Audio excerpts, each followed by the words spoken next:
Bismillahirrahmanirrahim. Assalamualaikum warahmatullahi wabarakatuh. Alhamdulillah saudaraku, sahabat Maya sekalian, kita kembali dipertemukan oleh Allah Subhanahu wa taala dalam kultum Ramadan hari ini, hari ke-24. Mudah-mudahan kita selamat menjalankannya sampai selesai dan diterima oleh Allah Subhanahu wa taala. Saudaraku, firman-firman Allah Subhanahu wa taala itu diturunkan dalam dua bentuk. Yang pertama adalah firman-firman Allah yang tertulis di dalam Al-Qur'an. Kemudian yang kedua adalah firman-firman Allah yang terhampar di alam semesta yang bisa kita lihat, bisa kita rasakan, dan bisa kita raba. Kedua ayat-ayat Allah tersebut tetap wajib kita baca. Sebagaimana kita membaca Al-Quran, maka ayat-ayat Allah yang terhampar atau yang disebut dengan ayat kauniyah itu juga wajib kita baca agar kita mendapatkan hikmah dan pelajaran dari ayat-ayat Allah yang terhampar itu. Kali ini kita akan melihat apa-apa yang telah Allah firmankan di dalam Al-Quran. Kemudian ternyata firman-firman yang terdapat di dalam Al-Quran itu bersesuaian dengan apa-apa yang telah Allah ciptakan juga di alam semesta ini. Di dalam Al-Quran, Allah Subhanahu wa ta'ala telah menyebutkan beberapa nama serangga. Ada semut, ada nyamuk, ada lebah, ada juga lalat. Nah, kali ini saya akan mencoba mengajak kita untuk mentafakuri dua jenis serangga yang Allah sebutkan di dalam Al-Quran, yaitu yang pertama adalah lalat dan yang kedua adalah lebah. Tentang lebah, Allah Subhanahu wa ta'ala ada berfirman di dalam Al-Quran, surah An-Nahl ayat 68 dan 69, di mana Allah katakan, a'udzubillahi minasyaitonirrajim,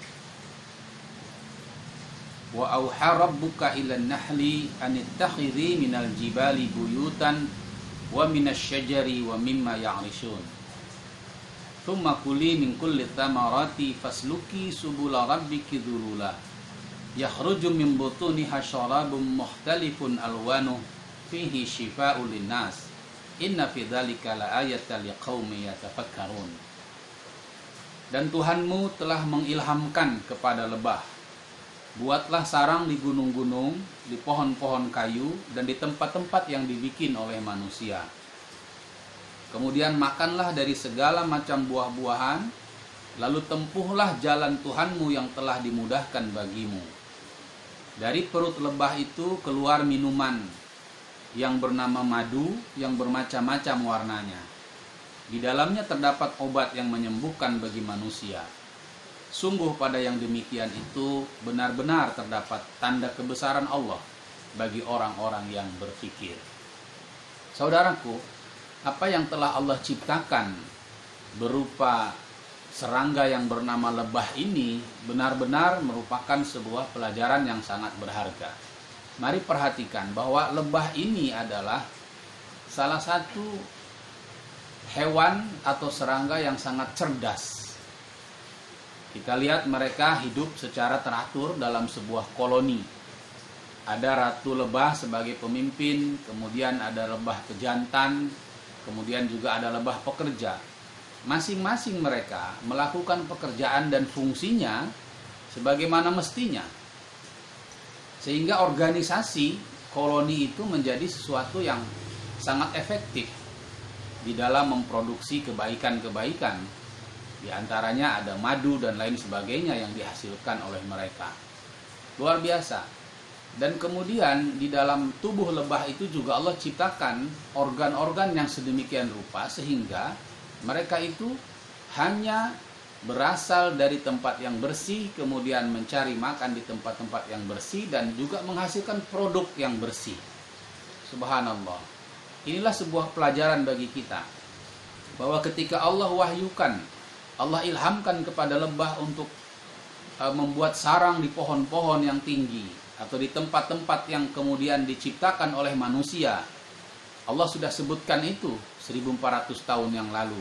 Dan ternyata sekarang manusia telah membuat sarang-sarang khusus berupa peternakan lebah. Nah, mereka kemudian bekerja sedemikian rupa hanya memakan buah-buahan, bunga-bungaan yang wangi, yang baik, yang tidak tercemar dengan penyakit dan segalanya. Itulah yang mereka makan, kemudian mereka bawa pulang ke sarangnya, sedemikian rupa mereka olah, dan akhirnya ada produk-produk yang dihasilkan berupa madu. Kemudian belakangan manusia melakukan penelitian sehingga bukan hanya madu saja yang dihasilkan dari sarang lebah tersebut. Sarangnya juga bermanfaat. Ada yang disebut dengan propolis, antivirus yang merupakan kerak-kerak di sarang itu. Kemudian ada madu khusus untuk ratu lebah dan lain-lain sebagainya. Dan semua itu adalah merupakan karunia Allah yang bisa menjadi obat bagi manusia. Dan itu sudah Allah firmankan jauh-jauh hari sebelumnya. Nah, kemudian yang kedua, Allah Subhanahu wa taala sebutkan satu jenis serangga, yaitu lalat, di mana Allah sebutkan itu di dalam Al-Qur'an surah Al-Hajj ayat 73. A'udzubillahi minasyaitonir rajim. Ya ayuhan nasu duriba mathalun fastami'u lahu. Innal ladzina tad'una min dunillahi la yakhluqu dzubaban walau ijtama'u lahu. Wa iyyaslubuhum dzubabu syai'a la yastanqidhuhu minhu. Dha'ufat talibu wal matlub. Kata Allah Subhanahu wa taala, wahai manusia, telah dibuat suatu perumpamaan, maka dengarkanlah perumpamaan ini. Sesungguhnya segala yang kamu seru selain Allah itu tidak dapat menciptakan seekor lalat pun, walaupun mereka bersatu untuk menciptakannya. Dan jika lalat itu merampas sesuatu dari mereka, mereka tidak akan dapat merebutnya kembali dari lalat itu. Maka sama lemahnya yang menyembah dan yang disembah.